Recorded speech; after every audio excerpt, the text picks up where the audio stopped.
是姑娘，进来，进来，进来。他在哪儿？哎呀，先进来嘛。他在哪儿？哎呀，我们家少爷真的没回来。他可能回商丘老家了吧？老伯，请你告诉侯方域，就说我是最后一次来。既然他不肯出来见我，我也不会再来找他了。请你转告他一句话，就说李将军恭喜他了。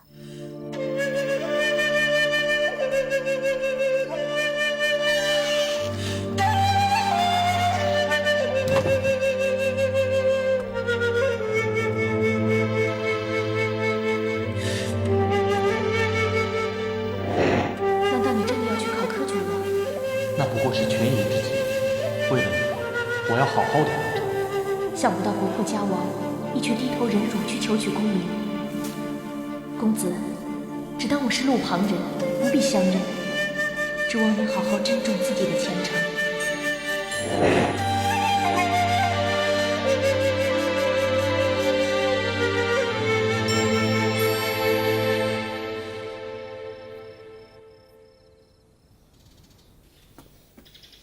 大叔，我想去苏州。5两银子。5两银子啊！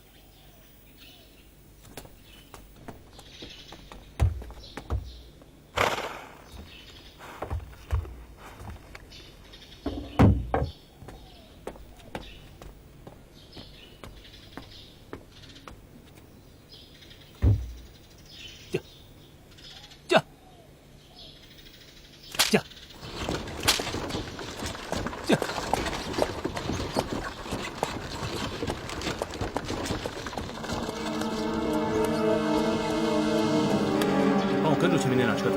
好的，上车。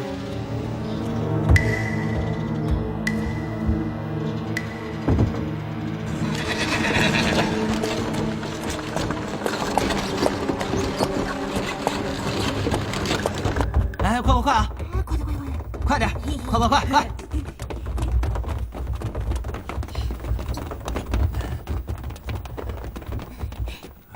哎，李班主，这是去哪儿啊？啊，吴道长，今天虎丘戏场开场，我带戏班去凑个热闹。我有话跟你说。有话请讲，他们还在等我。哎呀，就一会儿，让他们先去吧。啊，过来。来吧。请。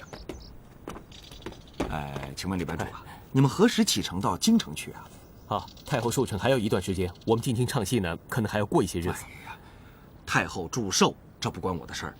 我是问你，你何时进京向先帝认罪悔过呀？你还在追查这件事啊？哎呀，我为什么要追查？这是先帝的遗愿，是我老夫的性命啊！是，在下了解，在下能够理解。但是最近发生在李渔身上的很多事情，你也看见了。我的确不是大明的罪人吗？我知道啊！你敢收留大明忠烈遗孤，救李将军，救老夫，非常感激。可这两码事儿啊！我已经跟你讲过100次了，《金瓶梅》真的不是李某所写。哎呀，李班主，难道你就不肯完成先帝的遗愿，老夫的心愿吗？好，反正过几个月呢，我们就要进京了。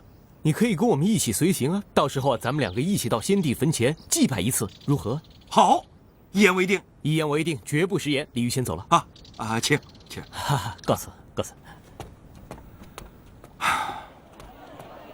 来，烧饼，好吃的烧饼。烧饼。武大郎，你这是干嘛？武大郎，你们家潘金莲给西门庆幽会呢，赶紧回家去。臭到底唠的什么？神经病啊！你有病是吧？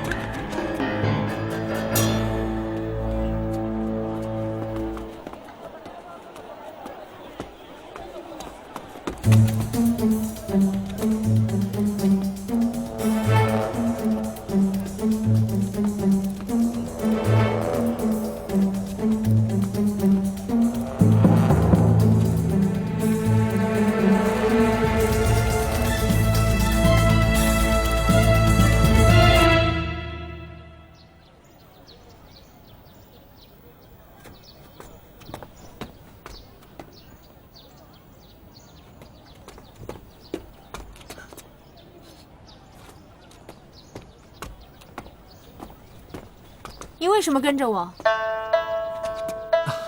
湘君姑娘，是我呀。杭州府的铁骨头。湘君姑娘，我已经跟随你多时了，从南京一直到苏州。既然你现在来到了苏州了，那我带你去见一个人。见谁？洪承畴洪大人。你凭什么要我去见洪承畴啊？湘君姑娘，洪大帅他一直都很想见你，他也是一番好意，你就不要再推辞了。可我不想见他。李姑娘，我不会跟你走的，放开你！不要对李姑娘无礼。郑重视。湘君姑娘是洪大帅的客人，我要带她去见洪大帅。快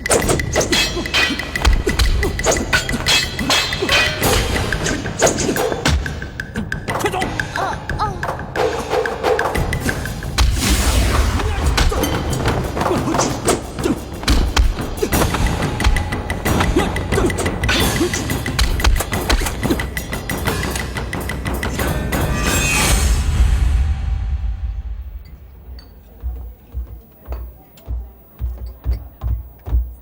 你去跟掌柜的说，咱们还要住一阵子。好的，你把房租交给他。好的。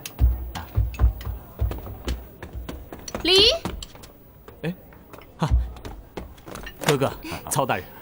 李煜，哎，我今天专程给你带来一个人，哦，你很想见的一个人。谁呀？喏，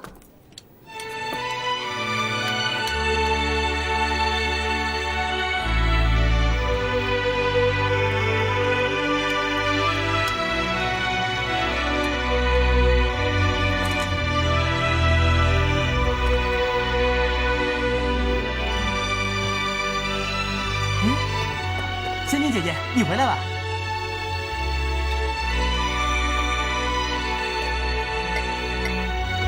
曹大人，新班弟子的事，多谢你了。没什么，小事一桩啊。啊，我常常听到李班主提起你啊。你现在到了苏州，就不要再害怕了啊。对了，你再给格格教几出戏，啊，吃住呢全在府上，没人敢伤你一根毫毛。现在鲤鱼戏班已在我曹玺的名下，没人敢随便欺负你们戏班了。鲤鱼戏班是在曹大人的名下？对呀。是这样的，湘君姑娘，曹大人已经租下了戏班，要我们进京唱戏。进京唱戏啊？是怎么回事？9月初1啊，是太后的寿辰，我要送给她最好的寿礼，那就是请名扬苏杭的鲤鱼戏班进宫唱戏呀。恭喜你了，终于如愿以偿，可以进京唱戏了。不过戏班进京，自然少不了姑娘你了。我已跟曹大人说过了，要邀请姑娘加盟。湘君本是风尘女子，因为国破家亡，无以为生，所以才暂时寄身于鲤鱼戏班。进京唱戏，万万不敢，请曹大人见谅。李班主，你另请高明吧。湘君姑娘，戏班进京唱戏才能发扬光大呀。若是能得到姑娘的加盟，鲤鱼戏班就会成为天下第一戏班。我愿意追随戏班，走遍天涯海角，吃尽百家饭菜，但是不愿意进京。李姑娘，话可不能这么讲。本大人能够选中鲤鱼戏班，进京为太后祝寿，这对于戏班来讲，也是称得上一件荣耀的事情啊，也是戏班的本身的职责啊，全在情理之中。李班主的这番好意，你为何如此拒绝呀？曹大人，李班主他愿意去是他自己的事，我并非戏班的人，请别勉为其难。湘君姐姐，你不是没有去过京城吗？去玩一下也挺好的。如果不想唱戏，那你就不要唱了，我可以带你逛遍北京城的。是啊，湘君姑娘，我看你还是好好考虑一下吧。啊。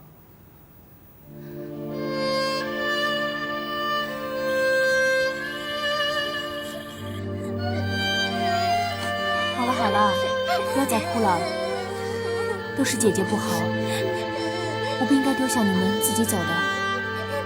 以后我不走了。将军姐姐，这话可说对了，你这一走，可把师傅害苦了。要不是曹大人出面相救，不要说他们死定了，就是师傅和我们，也肯定是被砍头了。姐姐，师傅答应曹大人进京唱戏，也是为了我们新班的小师弟小师妹，以后不用再担惊受怕、东躲西藏了。我相信也是为了姐姐，以后不再被官府为难挤哪。师傅其实是想找一顶保护伞，保护戏班不被王永康这样的坏人给害了，保护我们戏班能平平安安、顺顺利利的唱戏。难道师傅这样做是错了吗？香姐姐，你就帮帮师傅吧。对呀，你就帮帮师傅吧。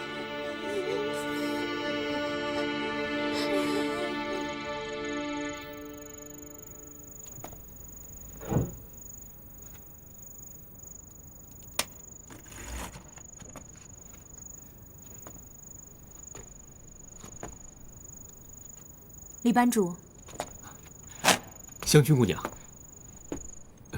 是不是他们烦到你了？是我已经想好了，我决定留下来。啊，那太好了，多谢湘君姑娘。应该说谢谢的是我。李班主收留了我这个无处安身的人。哎呀，姑娘这样说就太见外了啊！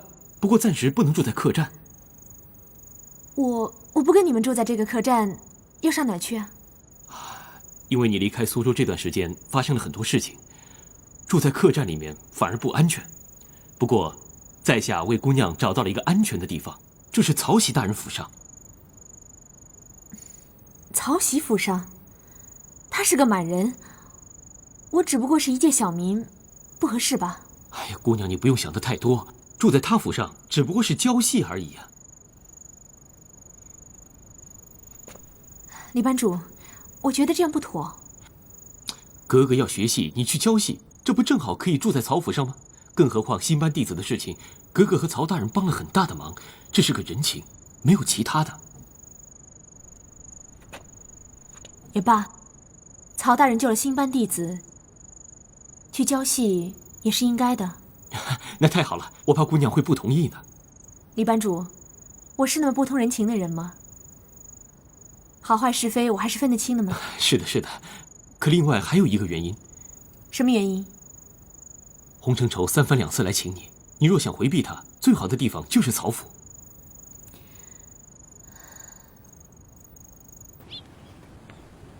大帅，没有把李香君请到，我怎么能走？我不走。既然他回到苏州了，总能见到他。你还是回杭州去吧，不可为这事耽误了差事，让别人说闲话。在下宁可辞了杭州的差事，跟随大帅。不可不可，赶快回杭州去，干好你的杭州府总捕头。大帅，要不这样，我回了杭州之后，请个长假，带着弟兄们到苏州来跟随大帅。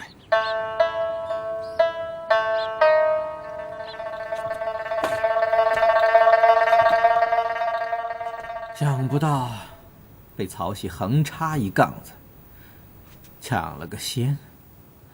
鲤鱼戏班改集的事功败垂成。姑爷别说丧气话，离9月初1还有好几个月，这苏州城内名伶比比皆是，不如我们重新组合一个戏班。我听说这鲤鱼也要重组新班子了。鲤鱼处处跟我作对，我一定不会轻饶他。这口气我先咽下去。现在我们以平西王吴三桂的名义成立姑苏剧社，就让王子驾打班子。鲤鱼戏班，我要一个一个的把他们的角儿都挖过来。那长安兄，我们就在虎丘戏场长期招募弟子，把鲤鱼的声势压下去。把外面的人带进来。是。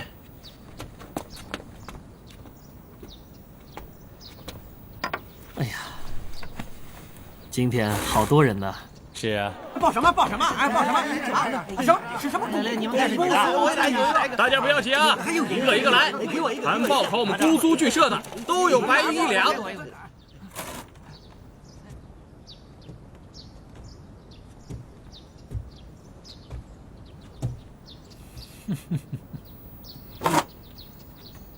快！下！走。下一个。一小张。好了，走。下一个。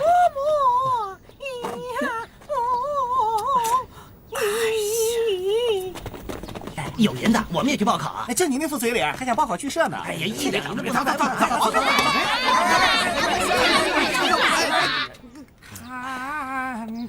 去，走。你，哎，你干什么呢？啊，别吵了，赶快去报名。长安兄，怎么搞的啊？停下，都停下！你跟我过来。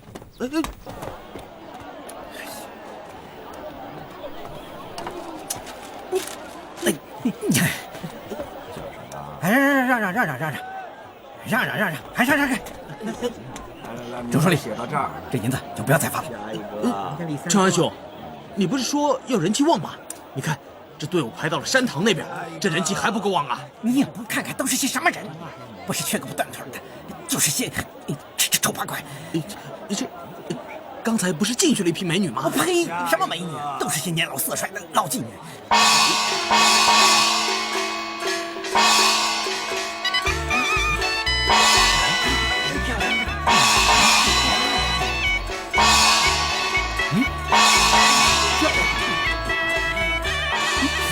长安兄，你看来了一个好的。他不是唱崔莺的李香君吗？他怎么来苏州了？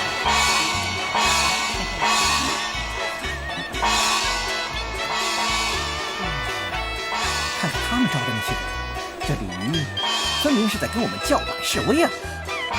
那我们找个机会好好教训他。马知府，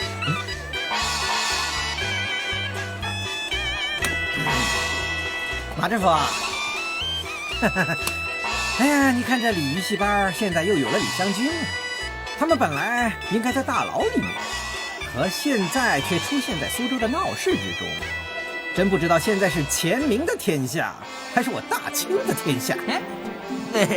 当然是大清的天下哦，要不然我怎么会要听曹大人和格格的话呢？哦，对了，曹大人今天晚上要请戏班的人吃饭，还请了本府呢。是呗啊！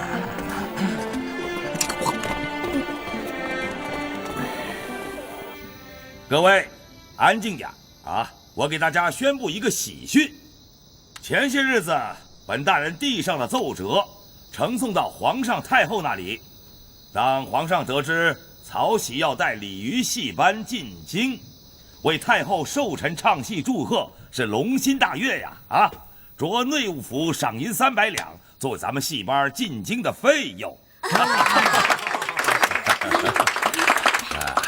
奏折3天前才送上去的，怎么昨天就到皇上那儿了？今天就知道有300两赏银。你别戳穿啊！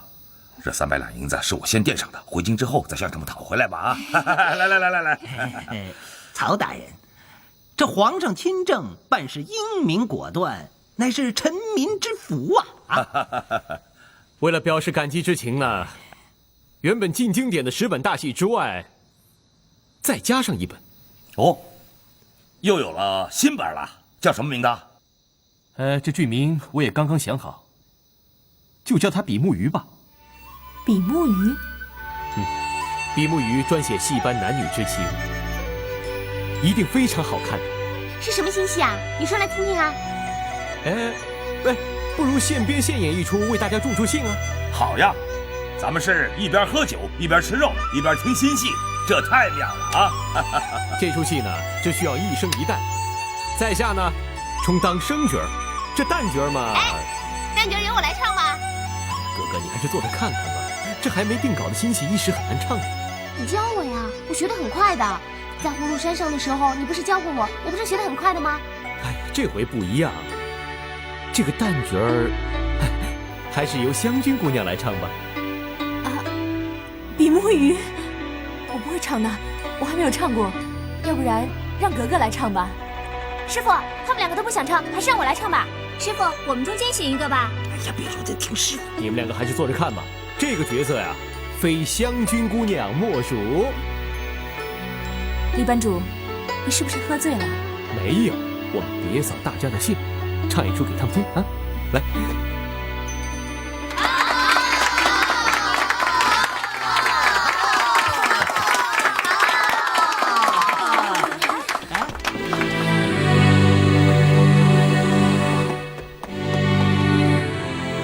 格格被你气跑了。哎，没事没事，我们唱完这出再说吧。啊，你还是去追他一下吧。哎，等我们唱完了这一出，这么多人看着，你让乔姬他们跟你唱吧，我去追他。湘君，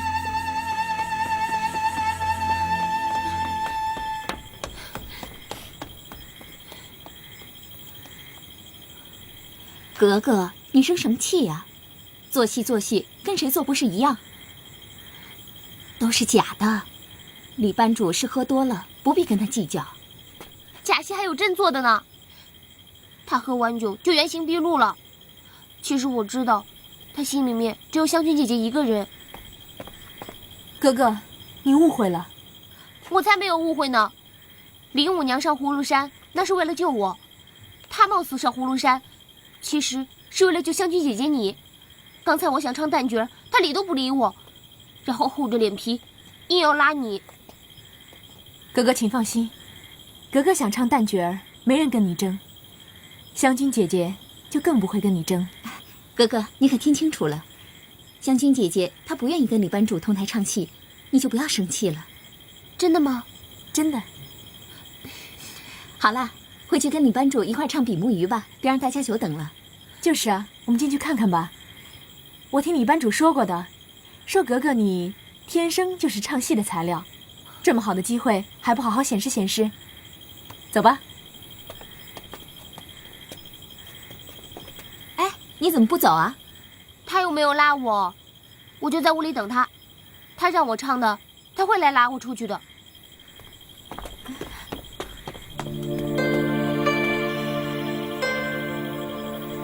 看来他是喜欢上李班主了。一个皇家格格，一个戏班班主，怎么收场呢？能收这个场的，恐怕只有李姑娘了。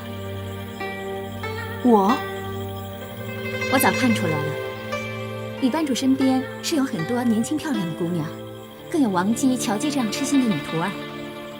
在外人眼里，他是百花丛中风流快活，必定是见一个爱一个的多情郎。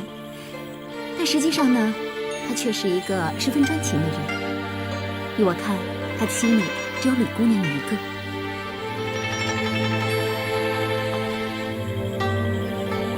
那些事儿先都不说吧，咱们还说当前的事儿。这事儿还得请李姑娘帮忙呢。帮什么忙？五娘尽管说。就是格格看上李班主的事儿。要是他真的把一颗心、一份情用在苏州了，他到了纯亲王家，还能高兴得起来吗？以后的日子可怎么过？那岂不是苦了他一辈子？那我能做什么？假戏真做。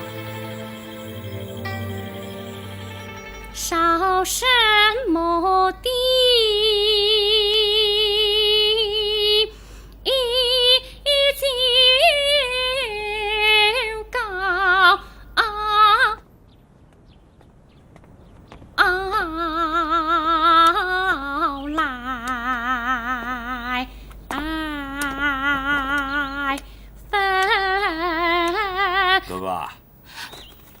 这么早就在这儿看戏了啊？哎呀，告诉你啊，纯亲王的管家来到苏州了。纯亲王派他来苏州干什么？当然是要接你回京城了。什么？接我回京城？我不回去的。哎呀，哥哥，这次呀，我真是帮不上你了。你呀，跟他回去吧，啊。曹大人，这个我知道，可是我想跟着戏班一起去京城。哦，不行不行！哎呀，曹大人，求求你了，我求求你了。这个我明白。自从格格到了江南，你一路上遇到什么事情，总是那么快快乐乐的啊，所以戏班的人呐，也都很喜欢你，把你当成自家人。可是你想过没有，你这个身份，总有一天要回去的，啊？这么说，李香君果然被曹玺请到府上去了？听说是给格格教戏的。虽说是教戏，可住在曹府，传出去对他不利吧？那下官明白该怎么做了。少什么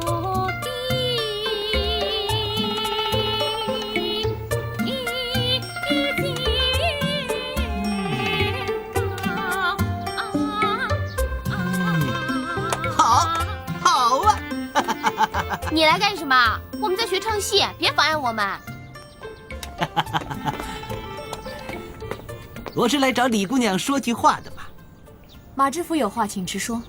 这个哥哥，我们一会儿再唱吧。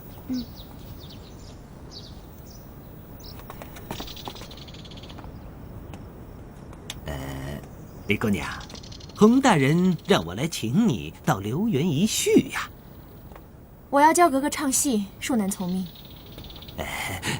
李姑娘，你还是给本府一个面子，不然洪大人那边我不好交代呀。洪承畴要请我，和老马知府亲自来请，大可派个衙役或者捕快什么的，把我带走不就行了吗？洪大人是礼请李姑娘，这也是为你好啊。为我好？洪大人也是为了李姑娘的名誉着想啊。洪承畴为了我的名誉着想，这倒是奇怪了。洪大人说了，李姑娘栖身一个满大员家，这要是传出去，世人会多有说法。到时候，对李姑娘的名声，我是来教格格唱戏的，这跟我的名声有什么关系？李姑娘，这人言可畏呀。曹大人，李姑娘前来告辞。李姑娘，告辞？那就让她进来吧。是。李姑娘，你要走吗？曹大人，这几天城门关照，李香君感激不尽，格格的戏也唱得开窍了，不用再教了，我还是离开吧。哎呀，在这儿住着不是好好的吗？你要是有别的事，去办完了再回来吗？啊？我还是想搬回去住，我想跟戏班的人在一起。现在外头有人算计李姑娘，你这要是离开，恐怕会有麻烦呐。有麻烦躲是躲不过去的，曹大人你就不必担心了。啊，也好，有什么事情尽管来找我啊，我派人送你到苏州客栈啊。不用了，我自己回去。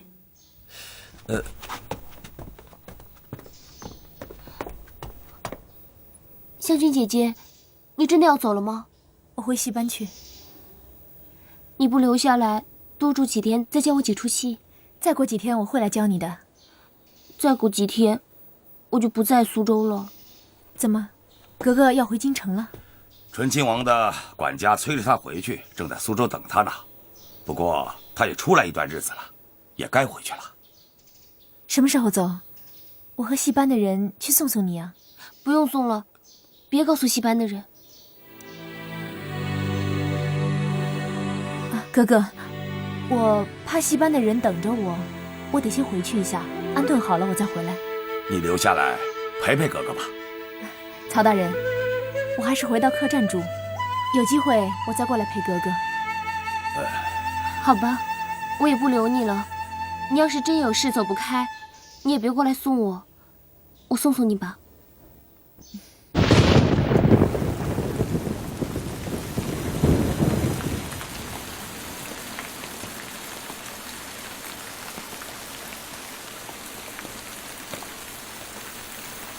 哥哥，前面就快到戏班了，去看看吧。不了，不去了。你真的不想再见戏班的人了吗？去又怎么样？我终归还是要走。啊，对了，不是说李班主他们打算上京城去唱戏吗？到时候你们又可以见面了。到时候恐怕……算了，不说。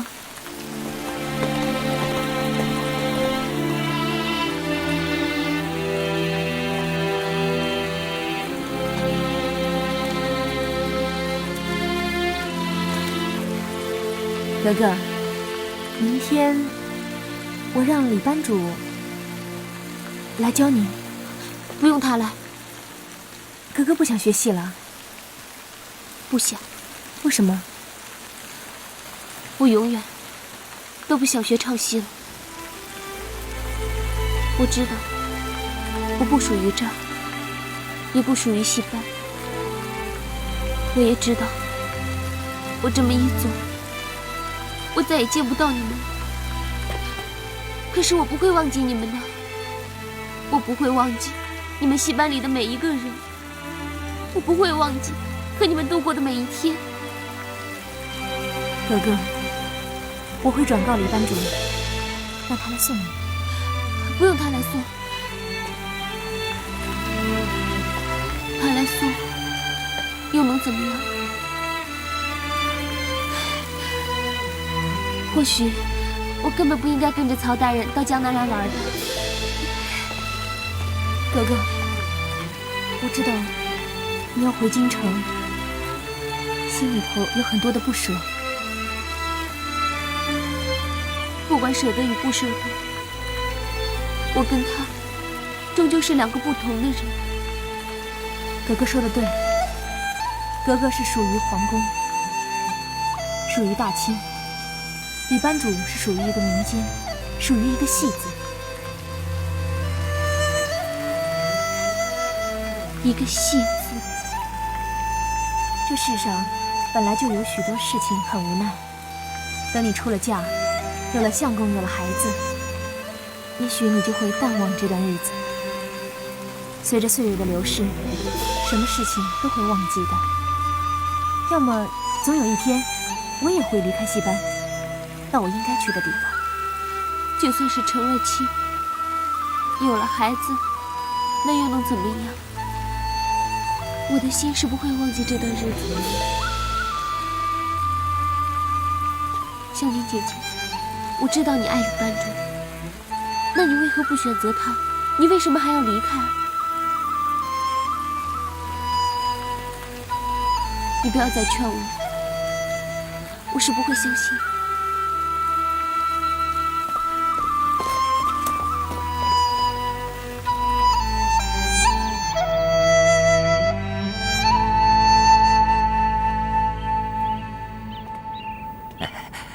黄大人，这李香君姑娘已离开曹府，我想她过不了多久一定会到您的府上拜访。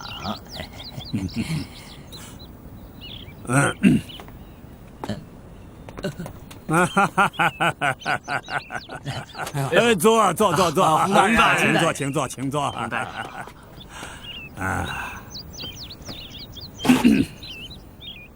本官这次奉皇旨到江南来督办剿匪，已半月有余，对诸多情况已大体掌握。离京时，皇上再三吩咐，江南已初步稳定，不可大动干戈。所谓匪盗，只不过是前明时期的一些残余，而且这些人多半都是生计无着的底层官兵。他们之所以铤而走险，不过是想混口饭吃。所谓剿，地方上已见功勋。葫芦山大捷，本官已向朝廷请功，皇上已下旨，对镇江府、长江水师的属员，皆有不同数额的奖赏。根据目前情形，本官认为，方略应该稍略改变。对江湖一线的匪盗，应该先腐后剿，腐在先，剿在后。从明天开始，各州县都要颁发布告，对那些不得已为匪者，劝其弃械投诚，出山离水，回归为民。对这些人不但既往不咎，而且每个人还发给一些银两，鼓励他们谋求正当营生。洪大人，此举甚是高明。大人，安抚如果不成功呢？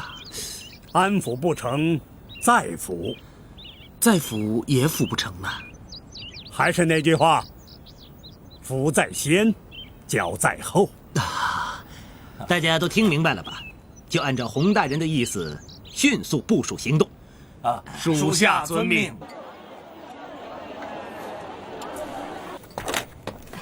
赶紧多吃点儿，挺不错的，是吧？挺好吃的，还真不错呀。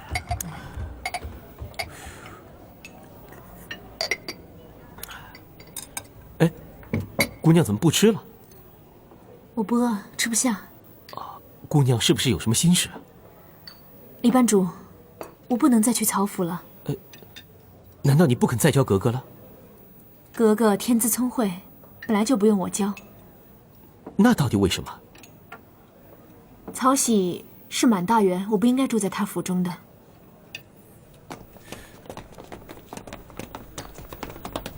哎，他们在那边。李班主，李姑娘，